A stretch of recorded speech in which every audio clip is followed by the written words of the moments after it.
Olá, minha gente. Vamos dar continuidade ao nosso estudo sobre a população do Brasil. Tá? Vou compartilhar esse slide com vocês para continuarmos falando sobre a população brasileira. Estudar a dinâmica demográfica do Brasil, quem quiser acompanhar na página 76, e fica melhor para vocês, tá? Então é o seguinte, deixa eu colocar minha imagem aqui desse lado, vai ficar melhor. Vou aumentar um pouquinho, isso aí. Então vamos lá. Página 76 está falando sobre a dinâmica demográfica do Brasil, tá? São realizados diversos estudos em relação à dinâmica da população, né? Para saber administrar certas situações, como, por exemplo, o crescimento vegetativo, taxa de mortalidade, taxa de natalidade, para que seja destinado aos investimentos nos setores certos em relação à população, tá? Primeira coisa que vamos ver aqui é o crescimento vegetativo. Há duas formas pela qual a população ela pode crescer. A população ela só pode crescer pelo crescimento vegetativo ou crescimento natural, que é o nascimento normal das pessoas, e pela entrada de imigrantes. Preste bem atenção nessa situação, tá? Então é o seguinte, o que é o crescimento vegetativo ou crescimento natural? É aquele crescimento ao qual você vai obter ele pela diferença da taxa de natalidade menos a taxa de mortalidade. Então, ó, crescimento vegetativo é igual a taxa de natalidade menos a taxa de mortalidade. Sendo assim, eu vou obter o resultado da taxa de crescimento vegetativo. Claro que a todo momento está nascendo gente e está morrendo gente também. E também está entrando gente no nosso país, que a entrada de imigrante também favorece a essa situação de crescimento da população. Esse crescimento vegetativo ele pode ser positivo quando nasce mais gente que morre, ele pode ser negativo quando morre mais gente que nasce, né? E ele pode ser nulo quando as duas taxas for igual, então a população só está se mantendo.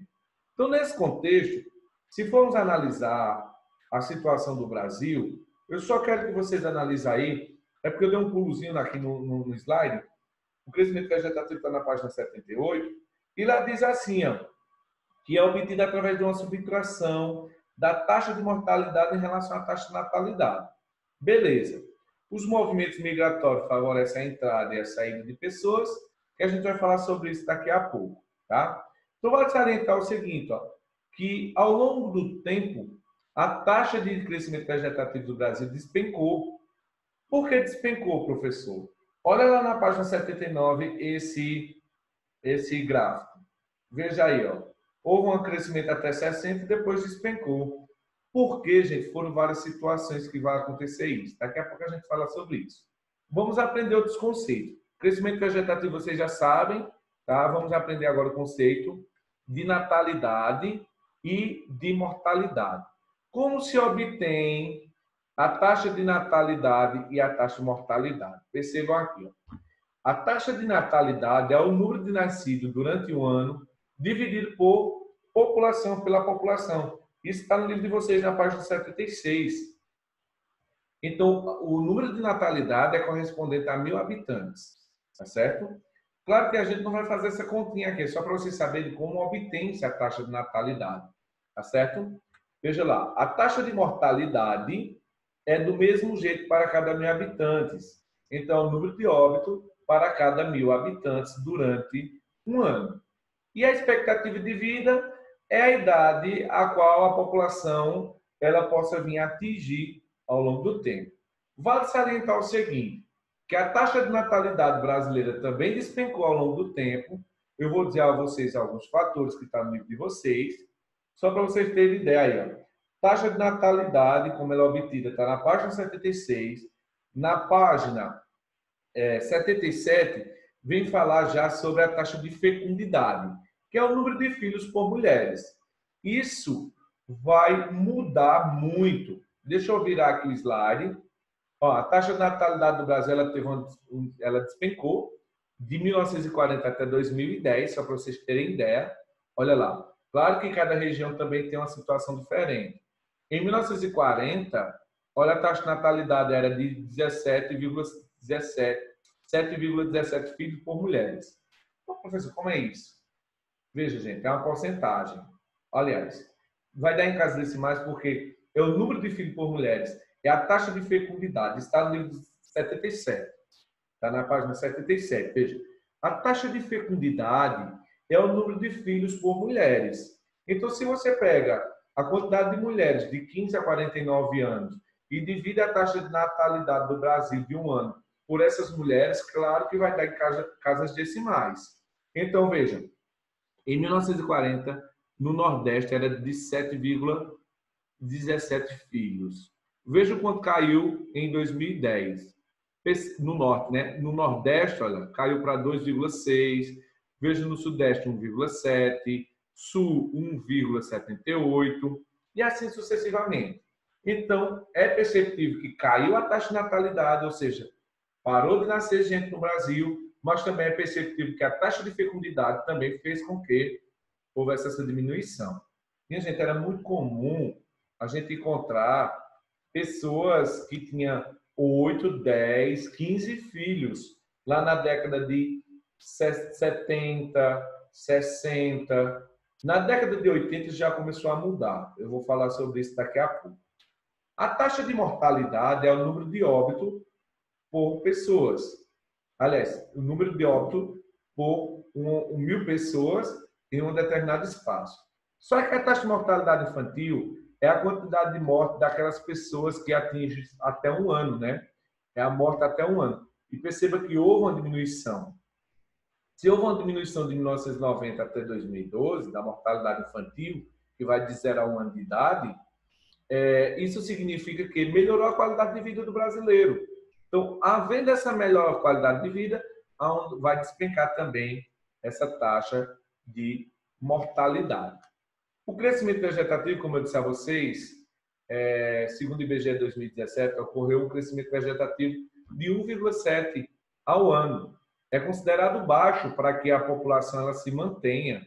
Tá? Esse índice, o livro de vocês traz, que seria necessário uma taxa de 2 filhos por mulheres para a manutenção dessa quantidade dessa população.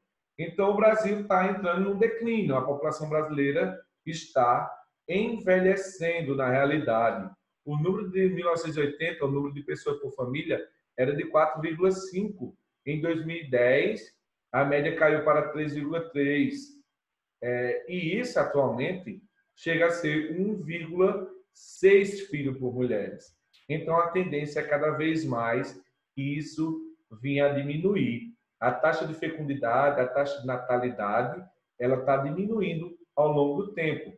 E isso significa que nossa população está, gente, envelhecendo. Olha, cai a taxa de pessoas de 0 a 14 anos e aumenta a população mais idosa. Isso fazendo com que nossa população esteja envelhecendo. Tá certo? Vamos seguir. Então é o seguinte, o que fez essa taxa de natalidade cair? Primeiro, o que fez cair foi a mulher foi inserida no mercado de trabalho, né? Houve o êxodo rural, as pessoas foram morar na cidade, então essas mulheres foram inseridas no mercado de trabalho. Os métodos de anticoncepcionais, criar filho ficou mais caro também na zona rural. Isso tudo favoreceu a queda da taxa de natalidade. Para concluirmos esse conteúdo, vamos falar sobre o processo migratório a qual o Brasil sofreu alteração também de crescimento dessa população. Perceba aqui, ó, na página 79, pega aí o livro de vocês, e lá tem assim, ó, o gráfico a seguir apresenta a média anual do crescimento da população, caracterizada a ocorrência de 3 fases de crescimento. Então, no gráfico tem dizendo assim, que de 1872 a 1940, verifica-se um crescimento lento da população brasileira. Por quê? Nascia muita gente, mas também morria muita gente. A qualidade de vida era péssima. Então, nascia muita gente e morria muita gente. De 1940 a 1960, percebe-se um crescimento acelerado. Isso é chamado de explosão demográfica. Tá? A rápida urbanização, a industrialização, a modernização do campo, favoreceu o que chamamos de êxodo rural, e esse êxodo rural favoreceu essas pessoas se transferirem para a cidade. E aí tiveram uma melhor qualidade de vida. Aí você pega de 1950, 60 e 70, era comum encontrar aquelas famílias com 15 filhos. Era a coisa mais comum do mundo. Na década de 80, vai haver o declínio. As crises econômicas favoreceu ao declínio dessa população da natalidade, né? E hoje as mulheres não têm mais tempo de criar filho, como eu falei para vocês, estão inseridas no mercado de trabalho, favorecendo a essa situação. Minha gente, eu disse ainda agora que a população ela pode crescer também pela a entrada de imigrantes. Então tá aí a Lei de Cotas de 1934 restringiu a entrada de imigrantes aqui para 2% do que já estavam aqui. Até porque antes de 1934, o Brasil foi invadido por japoneses, italianos, poloneses, alemães, que vieram morar aqui favorecendo o crescimento da nossa população também. Atualmente, muitos brasileiros vivem fora do nosso país. Tá? Segundo o livro de vocês, cerca de 500, meio milhão de pessoas vivem fora do nosso país. Tá? Então, nesse sentido, a população ainda é maior, na realidade, se essas pessoas retornassem ao seu país de origem. Fiquem com Deus, siga o cronograma da aula e faça as atividades. Beleza? Beijo no coração de todos e espero que vocês estejam se cuidando, tá bem? Obrigado, gente. Fica com Deus.